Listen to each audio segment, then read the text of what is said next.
नमस्कार, मैं हूं अंजलि कृष्णा और आप देख रहे हैं क्लीन न्यूज यूपी। चलिए शुरू करते हैं यूपी की शाम तक की 10 बड़ी और अहम खबरें, वो भी फटाफट अंदाज में। ओपी राजभर बोले, गठबंधन मजबूत। संजय निषाद साथ। अखिलेश ने संभल हिंसा व पलायन पर बीजेपी सरकार को घेरा। सुल्तानपुर में मंत्री ओपी राजभर ने कहा कि गठबंधन में सब ठीक है, संजय निषाद सरकार के साथ हैं। राजभर ने विपक्ष पर निशाना साधते हुए कहा कि सपा, बसपा और कांग्रेस की नीतियों से ही दंगे और पलायन हुए। वहीं सपा प्रमुख अखिलेश यादव ने संभल हिंसा की रिपोर्ट पर भाजपा सरकार को घेरा। उन्होंने कहा कि पलायन का प्रोपोगेंडा भाजपा की नाकामी है। सामाजिक, आर्थिक और रोजगार स्तर पर सरकार फेल रही है। अखिलेश ने रोजगार मेलों को इवेंट बताकर युवाओं से धोखा देने का आरोप लगाया। सोने ने बनाया नया रिकॉर्ड, 1 लाख पार पहुंचा भाव। यूपी के बाजारों में चांदी भी बनी महंगी। यूपी में सोने चांदी की कीमतों ने नया रिकॉर्ड बना दिया है। 30 अगस्त को सर्राफा बाजार में 24 कैरेट सोना 1,490 प्रति 10 ग्राम और 22 कैरेट सोना 95,700 प्रति 10 ग्राम दर्ज हुआ। वहीं चांदी 1,31,000 प्रति किलो पहुंच गई। लखनऊ, नोएडा, गाजियाबाद, कानपुर और वाराणसी समेत अन्य शहरों में यह तेजी दिखी। विशेषज्ञों का कहना है कि सोने में अभी उतार चढ़ाव जारी रहेगा। यह अनुमानित कीमतें हैं, वास्तविक बाजार भाव में फर्क संभव है। यूपी में सितंबर से महंगी होगी बिजली, 2.34% अधिभार वसूली। 85 करोड़ से नए ट्रांसफार्मर लगाकर व्यवस्था सुधरेगी। यूपी के बिजली उपभोक्ताओं को सितंबर से ज्यादा बिल चुकाना होगा। जून माह का 2.34% ईंधन अधिभार अब सितंबर बिल में जोड़ा जाएगा, जिससे उपभोक्ताओं पर 184 करोड़ रुपए का अतिरिक्त बोझ पड़ेगा। परिषद अध्यक्ष अवधेश वर्मा ने इसका विरोध करते हुए निगमों के 33,000 करोड़ सरप्लस से राहत देने की मांग की है। वहीं बिजली व्यवस्था सुधारने के लिए 85 करोड़ की योजना मंजूर हुई है। जानकीपुरम जोन में 2.95 लाख उपभोक्ताओं को लाभ मिलेगा। दिसंबर से उप केंद्रों और कॉलोनियों में नए ट्रांसफार्मर लगाए जाएंगे। वाराणसी में बाढ़ पीड़ितों के बीच पहुंचे सीएम योगी, बच्चों को बांटी चॉकलेट। वाराणसी में गंगा वरुणा के उफान से हालात बिगड़े हैं। इसी बीच मुख्यमंत्री योगी आदित्यनाथ ने बाढ़ प्रभावित इलाकों का दौरा किया। उन्होंने राहत शिविर में ठहरे लोगों से मुलाकात कर उनकी समस्याएं सुनी और आश्वासन दिया कि सरकार हर संभव मदद करेगी। सीएम ने अधिकारियों को निर्देश दिए कि भोजन, दवा और सुरक्षित ठहरने की व्यवस्था में कोई कमी ना रहे। बच्चों को चॉकलेट बांटकर उनका हौसला बढ़ाया। मुख्यमंत्री अब गाजीपुर में बाढ़ प्रभावित क्षेत्रों का निरीक्षण कर राहत कार्यों की समीक्षा करेंगे। यूपी ट्रेड शो में जिम्स के हेल्थ स्टार्टअप चमकेंगे। मेडिकल एजुकेशन स्टॉल पर दिखेगी प्रदेश की विकास गाथा। ग्रेटर नोएडा के इंडिया एक्सपो सेंटर में 25 से 29 सितंबर तक होने वाले यूपी ट्रेड शो के तीसरे चरण में जिम्स के हेल्थ स्टार्टअप आकर्षण का केंद्र रहेंगे।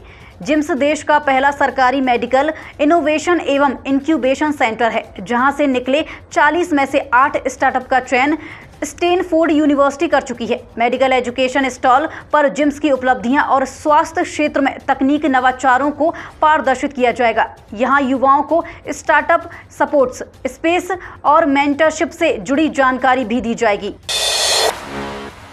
वाराणसी दौरे पर सीएम योगी सख्त, अवैध कब्जे रोकने व अस्पतालों में दलाली पर कड़ी कार्रवाई के निर्देश। वाराणसी दौरे पर मुख्यमंत्री योगी आदित्यनाथ ने अधिकारियों संग बैठक कर सख्त निर्देश दिए।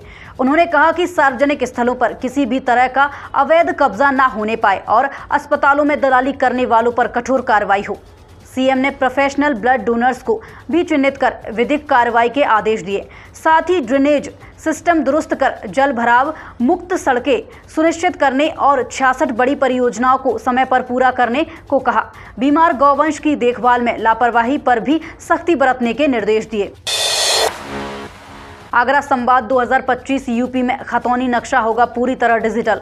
राजस्व तंत्र बनेगा पारदर्शी और समय बचत वाला। फतेहाबाद रोड स्थित होटल में हुए आगरा संवाद 2025 कार्यक्रम में यूपी के राजस्व तंत्र के आधुनिकीकरण पर चर्चा हुई।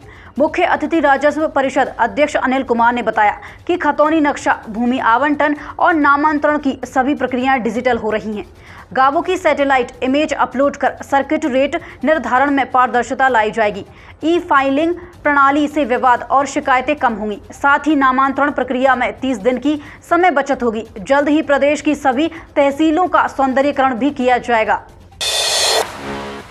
यूपी फॉरेंसिक लैब विश्वविद्यालय में समझौता, नए कानूनों में सटीक साक्ष्यों पर फोकस।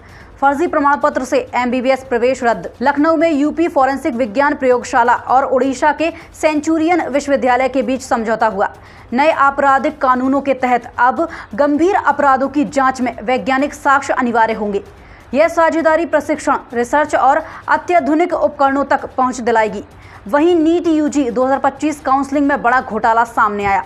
स्वतंत्रता संग्राम सेनानी आश्रित का फर्जी प्रमाण पत्र लाकर MBBS में दाखिला लेने वाले 71 छात्रों का प्रवेश निरस्त कर दिया गया है। इनके खिलाफ FIR दर्ज होगी। जांच में आगरा, गाजीपुर समेत कई जिलों में फर्जीवाड़ा पकड़ा गया। यूपी में खाद तस्करी रोकने की नई रणनीति। अब हर यूरिया बोरी पर गोदाम और समिति की होगी मुहरबंदी। यूपी सरकार ने खाद तस्करी रोकने के लिए सख्त कदम उठाए हैं। खरीफ सीजन में नेपाल सीमा तक यूरिया पहुंचने और फर्जी खरीद के मामलों के बाद अब रबी सीजन से पहले हर खाद की बोरी पर गोदाम और समिति की मुहर अनिवार्य होगी। इससे आसानी से पता चल सकेगा कि खाद किस गोदाम से आई है और किस समिति ने किसानों को उपलब्ध कराई। कालाबाजारी या तस्करी की स्थिति में संबंधित गोदाम प्रभारी और समिति सचिव पर कार्रवाई होगी। सहकारिता विभाग ने सभी जिलों को इसके निर्देश जारी किए हैं। यूपी में 2 बड़े फर्जीवाड़े उजागर। दुकानदार पर 1 अरब टैक्स नोटिस।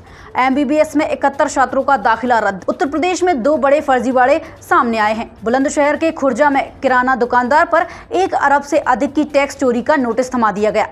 जांच में पता चला कि अज्ञात लोगों ने उसके आधार पैन का दुरुपयोग कर दिल्ली में 6 फर्जी कंपनियां खोल दी। वहीं नीट UG 2025 काउंसलिंग में भी बड़ा घोटाला पकड़ा गया। स्वतंत्रता संग्राम सेनानी आश्रित का फर्जी प्रमाण पत्र लगाकर 71 छात्रों ने MBBS में दाखिला ले लिया। जांच के बाद उनका प्रवेश निरस्त कर FIR दर्ज करने का फैसला हुआ। तो ये थी यूपी की 10 बड़ी और अहम खबरें, वो भी साफ और सटीक अंदाज में, सिर्फ क्लीन न्यूज़ यूपी पर। ऐसी ही जरूरी और भरोसेमंद खबरों के लिए चैनल को सब्सक्राइब करें और वीडियो अच्छा लगे तो लाइक और शेयर करना ना भूलें। मिलते हैं अगली बुलेटिन में। शुक्रिया।